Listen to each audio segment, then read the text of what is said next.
ओम परमात्मने नमः। 61वें अध्याय में भगवान की संतति वर्णन तथा अनिरुद्ध के विवाह में रुक्मी का मारा जाना।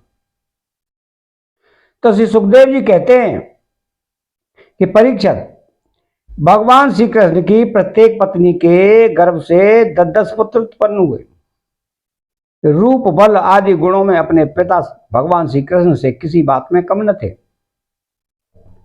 राजकुमारियां देखती थीं कि भगवान श्री कृष्ण हमारे महल से कभी बाहर नहीं आते, सदा हमारे ही पास बने रहते हैं। इससे वे यही समझती कि श्री कृष्ण को मैं ही सबसे प्यारी हूं। परीक्षित, सच पूछो तो वे अपने पति भगवान श्री कृष्ण का तत्व, उनकी महिमा नहीं समझती थी। वे सुंदरियां अपने आत्मानंद में एक रस स्थित भगवान श्री कृष्ण के कर्म कमल कली के समान सुंदर मुख, विशाल बाहु, कान स्पर्शी नेत्र, प्रेम भरी मुस्कान, रसमयी चितवन और मधुर वाणी से स्वयं ही मोहित रहती थी। वे अपने श्रृंगार संबंधी हाव भावों से उनके मन को अपनी ओर खींचने में समर्थ न हो सकी। वे 16,000 से अधिक थी।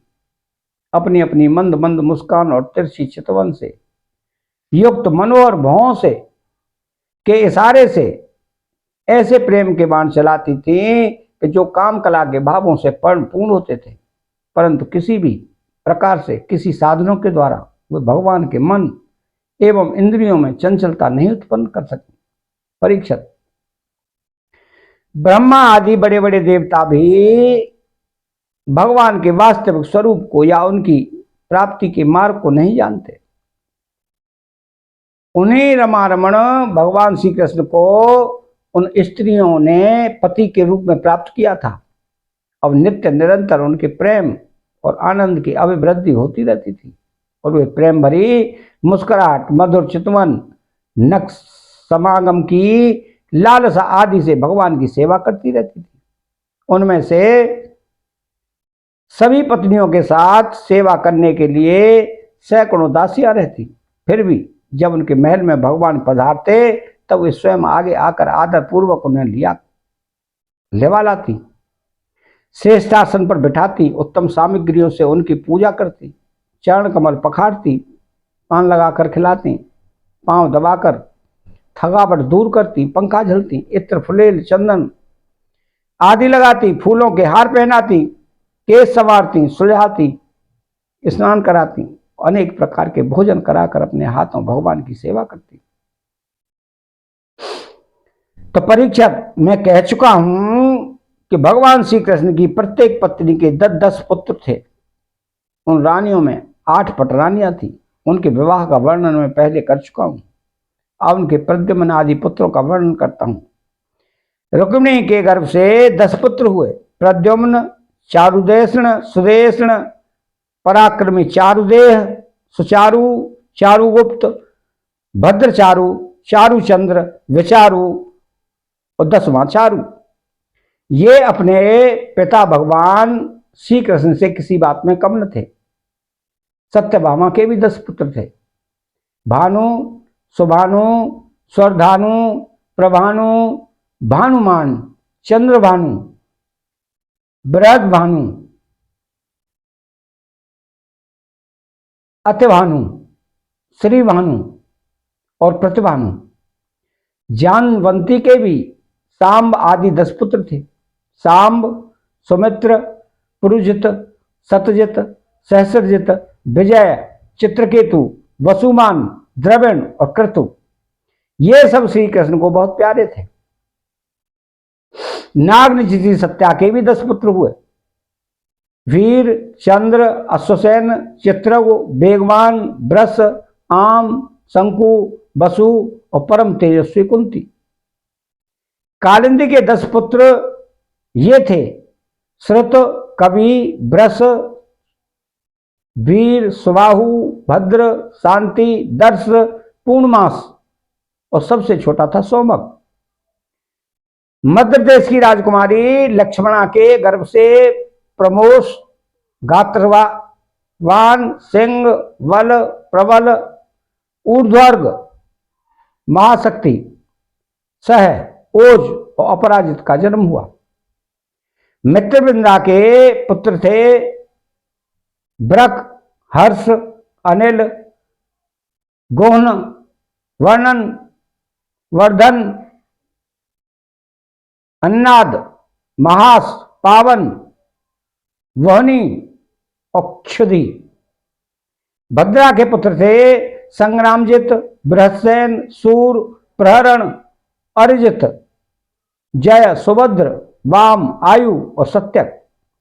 इन पटरानियों के अतिरिक्त भगवान की रोहिणी आदि 16,100 और भी पत्नियां थीं।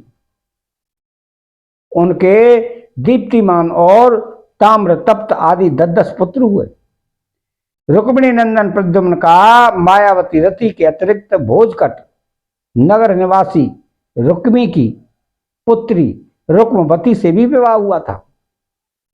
उसी के गर्भ से परम बलशाली अनिरुद्ध का जन्म हुआ।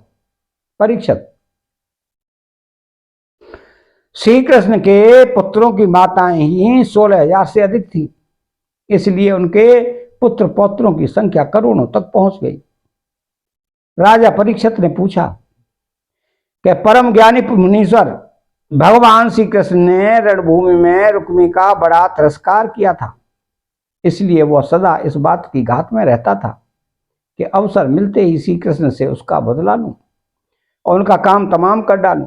ऐसी स्थिति में उसने अपनी कन्या रुक्मवती अपने शत्रु के पुत्र प्रद्युम्न जी को कैसे ब्याह दी? कृपा करके बतलाइए। 2 शत्रुओं में श्री कृष्ण और रुक्मी में फिर से परस्पर वैवाहिक संबंध कैसे हुआ? आपसे कोई बात छिपी नहीं है, क्योंकि योगी जन भूत, भविष्य और वर्तमान की सभी बातें भली भांति जानते हैं। उनसे ऐसी बातें भी छिपी नहीं है जो इंद्रियों से परे हैं, बहुत दूर हैं अथवा बीच में किसी वस्तु की आड़ होने पर के कारण नहीं दिखते हैं। श्री सुखदेव जी कहते हैं कि परीक्षित, प्रद्युम्न जी मूर्तिमान कामदेव थे। उनके सौंदर्य और गुणों पर रीझ कर रुक्मवती ने स्वयंवर में उन्हीं को वरमाला पहना दी। प्रद्युम्न जी ने युद्ध में अकेले ही वहां इकट्ठे हुए नरपतियों को जीत लिया और रुक्मवती को हर लाए। यद्यपि भगवान श्री कृष्ण से अपना अपमानित होने के कारण रुक्मी के हृदय की क्रोधाग्नि शांत नहीं हुई थी। वो अब भी उनसे बैर गांठे हुए था, फिर भी अपनी बहन रुक्मिणी को प्रसन्न करने के लिए उसने अपने भांजे प्रद्युम्न को अपनी बेटी ब्याह दी। परीक्षित, 10 पुत्रों के अतिरिक्त रुक्मिणी जी के एक परम सुंदरी बड़े बड़े नेत्र वाली कन्या थी, उसका नाम था चारुमती। कृतवर्मा के पुत्र बलि ने उसके साथ विवाह किया। परीक्षित,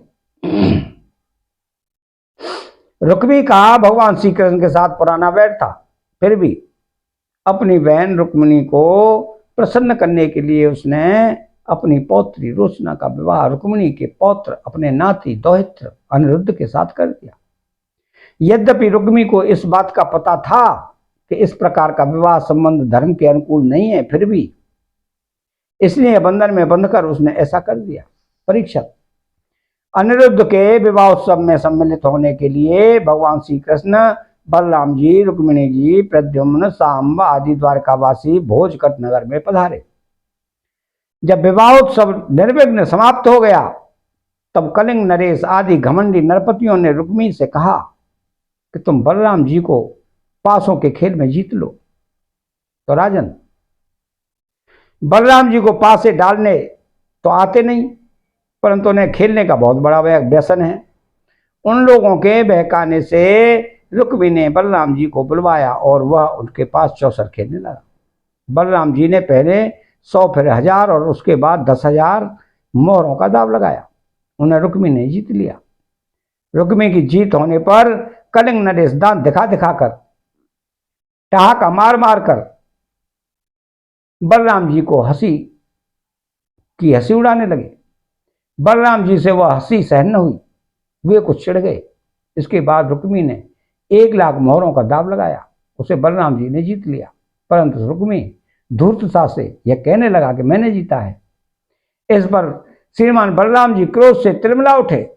उनके हृदय में इतना क्षोभ हुआ कि मानो पूर्णिमा के जन समुद्र में ज्वार आ गया हो। उनके नेत्र एक तो स्वभाव से ही लाल लाल थे, दूसरे अत्यंत क्रोध के मारे वे और भी दहक उठे। अब उन्होंने 10 करोड़ मोहरों का दाव रखा। इस बार भी द्यूत नियम के अनुसार बलराम जी की ही जीत हुई, परंतु रुक्मी ने छल करके कहा मेरी जीत है। इस विषय के विशेषज्ञ कलिंग, नरेश आदि सभासद इसका निर्णय कर दें। उस समय आकाशवाणी ने कहा, यदि धर्म पूर्वक कहा जाए तो बलराम जी ने ही यह दाव जीता है। रुक्मी का यह कहना सरासर झूठ है कि उसने जीता है। एक तो रुक्मी के सिर पर मौत सवार थी और दूसरे उसके साथी दुष्ट राजाओं ने भी उसे उखाड़ रखा था। इससे उसने आकाशवाणी पर कोई ध्यान न दिया और बलराम जी की हंसी उड़ाते हुए कहा, बलराम जी, आखिर आप लोग बन बन भटकने वाले ग्वाले ही तो ठहरे। आप पासा खेलना क्या जाने? पासों और बाणों से तो केवल राजा लोग ही खेला करते हैं, आप जैसे नहीं। रुक्मी के इस प्रकार आक्षेप और राजाओं को उपहास करने पर बलराम जी क्रोध से आग बबूला उठे। उन्होंने एक भुतगर उठाया, उस मांगलिक सभा में ही रुक्मी को मार डाला। पहले कलिंग नरेश दांत दिखा दिखाकर हंसता था, अब रंग में भंग देखकर वहां से भागा, पर बलराम जी ने 10 ही कदम पर उसे पकड़ लिया और क्रोध से उसके दांत तोड़ डाले। बलराम जी ने अपने मुदगर की चोट से दूसरे राजाओं को भी बांह, जांग और सिर आदि फोड़ फाड़ डाले। वे खून से लथपथ और भयभीत होकर वहां से भागते बने। परीक्षित, भगवान श्री कृष्ण ने यह सोचकर कि बलराम जी का समर्थन करने से रुक्मिणी जी की अप्रसन्न होंगी और रुक्मी के वध को बुरा बतलाने से बलराम जी रुष्ट होंगे, तो अपने साले रुक्मी को की मृत्यु पर भला बुरा कुछ भी न कहा। इसके बाद अनिरुद्ध जी का विवाह, शत्रु का वध, दोनों प्रयोजन सिद्ध हो जाने पर भगवान के आश्रित बलराम जी आदि यदुवंशी नवविवाहिता दुल्हन रोचना के साथ अनिरुद्ध जी को श्रेष्ठ रथ पर चढ़ाकर भोज कर नगर में द्वारकापुरी को चले आए। अतः यहाँ 61वां अध्याय समाप्त होता है। चैनल को सब्सक्राइब करें, बेल आइकन घंटी को दबाएं, कमेंट बॉक्स में श्री राधे कृष्णा लिखें। जय श्री कृष्णा।